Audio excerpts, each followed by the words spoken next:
She was my friend's mom, graceful, untouchable, and twice my age. But the day she laughed and said, "You're bold for a boy." I like that, something between us quietly changed forever. I hadn't seen her in years. My friend's mother, Elena, had always been that elegant, composed woman who moved through her home as if time itself slowed for her. When I walked through the door that afternoon, invited to catch up with my old college buddy, I didn't expect to find her alone in the kitchen. The sunlight filtered through the half-open blinds, painting gold across her shoulders as she turned, a dish towel still in her hand. "Look who grew up," she said, smiling in that effortless way that reached her eyes. Her voice carried warmth, the kind that disarms you before you even know what's happening. I mumbled something about being back in town, but my words felt too small in the space between us. She gestured toward the table, offering coffee, and before I knew it, we were talking like old friends, not like a woman and a boy who used to hover awkwardly around her son's video games. When I told her she didn't look a day older, she laughed, not the polite kind of laugh people give when they're being flattered, but something genuine. A hand brushed her neck as if to hide her blush, though she didn't quite manage it. "You're bold for a boy," she said, amusement dancing in her tone. "I like that." It was playful, but it landed deeper than either of us intended. The moment hung there, charged, wrapped in the quiet hum of the fridge and the scent of freshly brewed coffee. I tried to look away, but her eyes held mine, brown and steady, touched by something I couldn't name. That single sentence did something I didn't expect. It cracked open a space between us, small, invisible, but real. I saw her not as my friend's mom, but as a woman who laughed easily, who moved with quiet confidence, who had lived enough to be sure of herself. And she, perhaps for the first time, saw me not as a boy passing through her kitchen, but as someone bold enough to meet her gaze. When my friend finally stumbled downstairs, half asleep, the air shifted back to normal. She poured another cup of coffee, smiled politely, and asked about our plans for the day. But as I left the house, I could still hear her laugh echoing in my head, warm, teasing, unforgettable. That was how it began. Not with a confession, not with intent, just a laugh, a sentence, and a strange, electric feeling that something ordinary had quietly become extraordinary. It started happening without much planning, those quiet mornings when I'd stop by the house, half expecting my friend to be awake, but he rarely was. Instead, I'd find Elena in the kitchen, hair tied loosely, a thin robe draped over her shoulders, the light spilling in behind her as she stirred her coffee. She never seemed surprised to see me. Just a small smile, a nod toward the second mug, and that was invitation enough. At first, I told myself it was nothing. Just friendly company. But there was something about the rhythm of those mornings that pulled me in, the soft scrape of spoons against ceramic, the gentle rhythm of her movements, the way she spoke like time wasn't rushing anywhere. She asked about my work, my plans, what I wanted to do with my life. I found myself talking more than I intended. Maybe it was her voice, calm, curious, not judging. Or maybe it was how she listened, really listened, eyes steady on mine as if she could see the uncertainty I usually tried to hide. Sometimes she'd laugh at how serious I sounded. "You remind me of how I used to be," she said once, smiling over the rim of her cup. "Always trying to make sense of everything before living it." Her words stayed with me. There was a gentle wisdom in her, not the kind that came from age alone, but from having lived deeply, having lost, loved, and learned to carry it all with grace. I caught myself watching her more closely, the way her fingers brushed stray curls from her face, how she bit her lip when thinking, or how she'd hum softly when the room grew too quiet. One morning, while reaching for the sugar, our hands met. Just for a second, warm, light, unplanned. But that second felt impossibly long. Her eyes flicked to mine, and though neither of us spoke, the silence said enough. We both looked away, pretending nothing had happened, yet the air between us had changed. After that, the smallest things felt charged, the brush of her shoulder when passing by, the sound of her laughter echoing in my chest. I started noticing how the house smelled faintly of her perfume, how her presence lingered even after I'd gone. It was simple, harmless, or at least, that's what I told myself. But those shared mornings, those small, unspoken moments, were slowly becoming the part of my day I looked forward to most. And I think she knew it, too. It was a quiet, gray afternoon, one of those days when the world feels wrapped in a soft hush. Rain had been falling since morning, steady and rhythmic, tracing lines down the living room window. My friend had gone out, leaving me and Elena alone once again. She was curled up on the couch, a blanket around her legs, flipping through channels until she settled on an old movie. "Stay," she said when I hesitated near the doorway, her tone casual but her eyes holding mine for just a beat too long. So, I did. I sat on the other end of the couch, pretending to watch the screen, but every sense seemed to tune itself to her instead, the faint sound of her breathing, the way the glow of the TV touched her skin, the scent of her shampoo mingling with the rain-heavy air. She wore a simple gray sweater, sleeves pushed up to her elbows, a pair of reading glasses perched loosely on her nose. I'd never seen her look more effortlessly beautiful. Halfway through the film, a funny scene made her laugh softly. It wasn't loud, just this warm, quiet sound that made me smile without thinking. When she turned to say something about the movie, I was already looking at her. And for some reason, I didn't look away. Her eyes caught mine, and time stilled. There was nothing overtly romantic about it, no grand gesture, no sudden movement, just a lingering connection that felt almost accidental, and yet completely deliberate. I saw the flicker of awareness in her gaze, the same recognition that had been building between us since that first morning. The air shifted, thickened. I could hear the rain more clearly now, as if the world outside was leaning closer to listen. She blinked, looked back at the screen, then back at me again, softer this time, thoughtful. Her lips parted slightly, as if to speak, but no words came. I turned away first, pretending to adjust the blanket, my heart beating far too fast for a scene so quiet. Neither of us said a word for the rest of the movie. When the credits rolled, she stood and stretched, murmuring something about making tea. But her voice was unsteady, and when she passed behind me, her hand brushed my shoulder, just a whisper of contact, but enough to leave my skin tingling. That glance, brief, wordless, impossibly charged, changed everything. It was the first time I realized that maybe she felt it too, that pull we'd both been pretending not to notice. That evening, the rain didn't stop. It deepened, drumming steadily against the roof until the sound became a heartbeat through the house.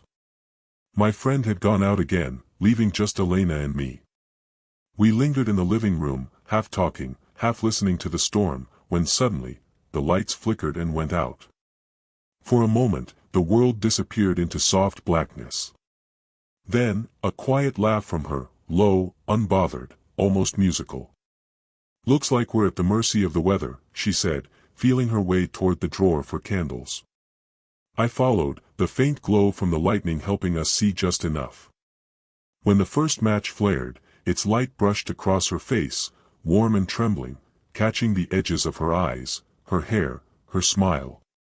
She placed the candle on the coffee table, and the room came alive again in gold and shadow. We sat close, cross-legged on the rug, the candle between us. The world outside faded into the sound of the storm, the gentle hiss of rain, and the faint scent of wax. She looked at me then, her expression softer than I'd ever seen, thoughtful, maybe a little vulnerable. "You're awfully quiet tonight," she said. I hesitated. "I just don't want to say something I shouldn't." Her brow lifted. "And what would that be?" There was a long silence. I stared at the flame, feeling its warmth against my skin.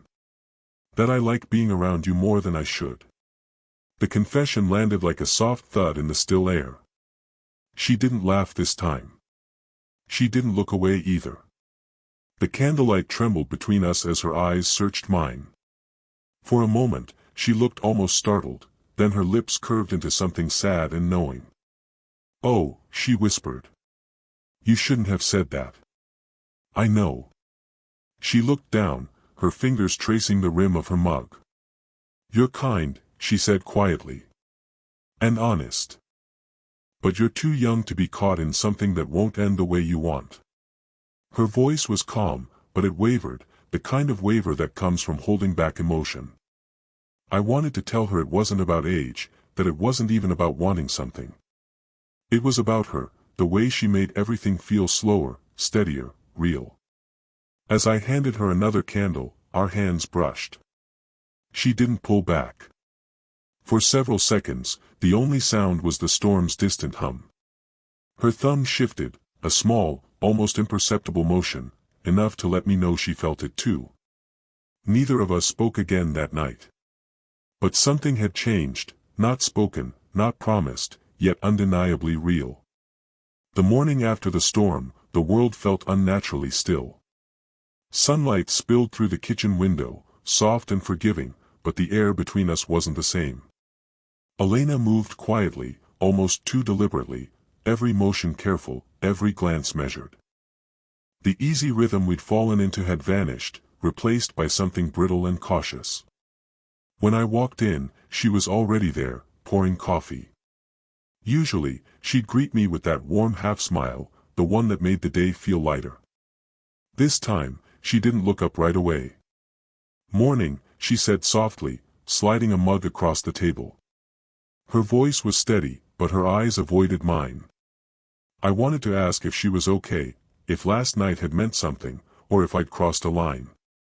But the words felt heavy in my throat. Instead, I thanked her for the coffee and sat down. The silence stretched out, filled only by the faint ticking of the kitchen clock and the clatter of the spoon as she stirred her drink. After a moment, she spoke. "About last night," she stopped, breathed out, then started again. "You didn't do anything wrong. I just think maybe we should keep some space." Her tone was gentle, but it cut cleanly. I nodded, pretending to understand, pretending not to feel that small sting of rejection. She gave a polite smile, the kind meant to close a conversation, not open one. The rest of the morning passed in quiet motions, her tidying the counter, me pretending to scroll through my phone. I couldn't help watching her, though. The way her hair fell over her shoulder, the way her breath hitched once when she caught me looking. She cared, I could see it, but she was fighting it harder now. Later that day, I helped her carry in groceries from the car. The air outside was fresh from the rain, cool and damp. She thanked me in that careful, polite way again. When our hands brushed as I handed her a bag, she pulled hers away quickly. Her smile wavered, not out of annoyance, but fear. Fear of being seen. Fear of what this could become. That evening, as I left the house, I heard her voice from the next room, soft, muffled through the walls. She was on the phone. I didn't mean to listen, but her words stopped me cold. "He's just a boy," she whispered, her voice trembling. "I can't let this go any further." I walked out before she could say more. The air outside felt heavier than the night before, and the warmth I'd found in her presence had turned into something else entirely, an ache I couldn't name, and a silence I didn't know how to break. For days, she avoided me. Not rudely, just enough to make it clear that whatever had been growing between us had to be buried. When I stopped by, she was always just heading out or a little busy. The warmth that once filled the air between us had cooled into politeness. And yet, every time she brushed past me in the hallway, every time I caught a glimpse of her profile in the fading light, I felt that same quiet pull, stubborn, unrelenting. I told myself I'd let it go. But I couldn't. There was too much unsaid, too much left hanging in that darkened room the night of the storm. A week later, I found her in the garden behind the house. It was late afternoon, the kind of day that feels like summer sighing toward evening. The sun hung low, spilling honeyed light across the flowers. Elena was kneeling by the roses, her hands dirt-stained, trimming a withered stem. She didn't notice me at first. I stood there for a moment, just watching, the way the breeze stirred her hair, the calm precision of her movements. When I finally spoke, my voice came out quieter than I meant. "You've been avoiding me." She froze, then set down the clippers. I thought it was better that way. For who? She turned, and for the first time in days, her eyes met mine. There was no anger in them, just exhaustion, and something fragile beneath it. For both of us, she said. I can't keep pretending this is harmless. It isn't. I took a step closer. I never wanted to make things harder for you. Her breath trembled. You didn't, she said softly. You just reminded me what it feels like to be seen again. And that's the part that scares me. The wind shifted, carrying the faint scent of jasmine and earth. She looked down, brushing her thumb over a fallen petal. When I knelt beside her, she didn't move away. For a long moment, neither of us spoke. The world around us seemed to slow, cicadas humming, the leaves whispering above us. A strand of hair blew across her face. Without thinking, I reached up and tucked it gently behind her ear. My fingers grazed her skin, warm, delicate. She inhaled sharply, but didn't pull back. Our eyes met again, closer this time, and in that silence, something fragile and real passed between us: forgiveness, longing, maybe even acceptance. Then she whispered, "You should go." I nodded, but we both stayed there a little longer, two people caught in the quiet truth of something they couldn't name, yet couldn't deny. The day I left town, the air felt heavy, the kind of stillness that comes before a goodbye you don't want to say. My bag was already in the car, engine idling at the curb, but I couldn't leave without seeing Elena one last time. I told myself it was just to thank her, to end things properly. But the truth was, I needed to see her, to see if the quiet between us still carried the same unspoken warmth. When she opened the door, she didn't look surprised. Maybe she'd been expecting me. She wore a soft beige sweater and her hair was loose, curling slightly from the morning humidity. There were faint shadows under her eyes, but when she smiled, it was gentle, real. "I made coffee," she said simply, stepping aside to let me in. The kitchen looked exactly as it always had: sunlight on the counter, the faint scent of citrus soap, her favorite mug resting by the sink. We sat opposite each other at the table, and for a moment it felt almost ordinary again. Almost.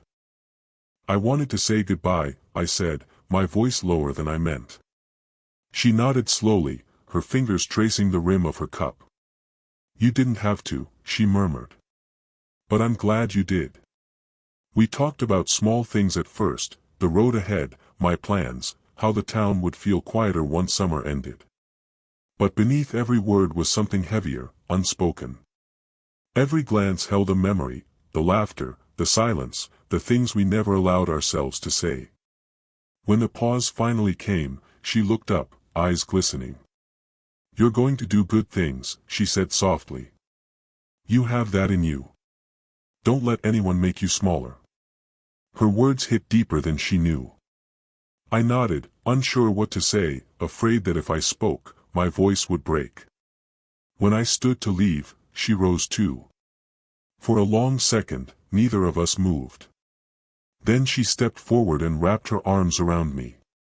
Her cheek pressed lightly against my chest, her heartbeat steady, sure. My hands found her back, holding her carefully, like something precious you don't want to crush. The scent of her perfume, the warmth of her skin, the softness of that moment, it all burned itself quietly into memory. "Take care of yourself," she whispered. "I will," I said. "You too." When I finally pulled away, her eyes followed me to the door. There was sadness there, yes, but also peace. Something complete. As I drove away, the road blurred in the late afternoon sun. I could still hear her laugh, still feel the weight of her hug. What we shared would never be defined or spoken aloud, but it would live quietly, faithfully, somewhere inside us both. A quiet kind of forever. If this story touched you, share it with someone who believes love isn't always about possession. Sometimes, it's about presence. Subscribe for more slow burn age gap romances told from the heart.